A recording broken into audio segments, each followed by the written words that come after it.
everyone. Welcome to Devotionables, brief devotions for busy people. My name is Gabriel. Today we're looking at Proverbs 18, verse 1, and we'll finish up this brief series in Proverbs next time together. Scott Hardy looking at Proverbs 31 as a way of preparing us for Ruth, which we'll do for like a month. Today, though, Proverbs 18, 1. Whoever isolates himself seeks his own desire. He breaks out against all sound judgment. I'm thankful for the Proverbs showing us the way in which we can live wisely. That is, we can follow the Lord. To sum it up, like to love God and to walk in his ways. What does it look like to walk in his ways with wisdom? The beginning of this wisdom is to the fear of the Lord. The fear of the Lord is the beginning of wisdom. And we are given some general principles of how we can orient our lives in a way that will just lead to our flourishing and cultivating a better life for us. Now, these aren't absolute. The Proverbs are not absolute. They are general, true principles that if you live your life in this way, you will have these results.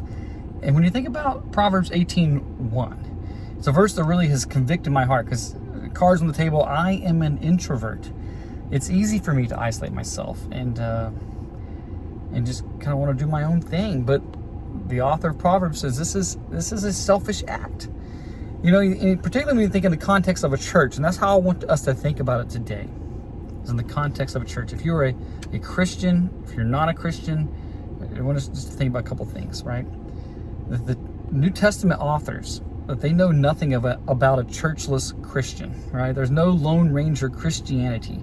That we are saved, we are indwelled with the Holy Spirit, we are baptized into Christ, we are part of his body, and we are given the gift of the church. It is a gift to us that we are part of. We are members of this body.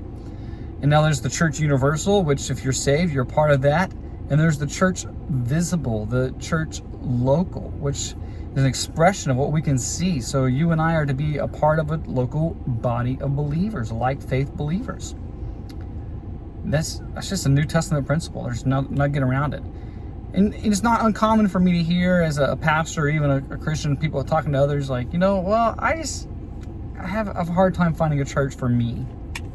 Or, I do my best worship just kind of walking in the woods or going to the lake or out on the golf course or catching up a podcast or sermon on YouTube. And, you can pick your favorite worship songs that way. And then you can listen to your favorite preachers. But that's not what biblical Christianity looks like. Now, those are good things. You should do those things. I exhort you to do those things. But none of that is what God has called us to. He's called us to the local church. And to isolate ourselves from that just shows us that we're being selfish. To be a part of a local community means I have to lay aside some of my own preferences, my choices, to follow the Lord. And that's why it's easy to kind of isolate ourselves. I don't have to put as much work in. I don't get hurt. My preferences are always hit spot on when I'm in charge, when I'm the only one there. And yet we're called to serve others. You need me, and I need you. And we serve one another in different gifts that God has given us. And so we can't do this. And on a broader picture, just to go out from the church even, this is part of God's creation, his created order, his design, is that we are to exist in community. It was not good for Adam to be alone. And so we have the gifts of marriage, we have family, we have local communities, and we have the church. So to isolate yourself from that is not a way of wisdom. It shows selfishness. And so as an introvert, it's easy for me to lean that way, but I got to fight against my own desire to live wisely for the Lord. This verse also says that we break out from all sound judgment when we do this. Think about it, break out. It's like God's design is community, and I broke out of that design.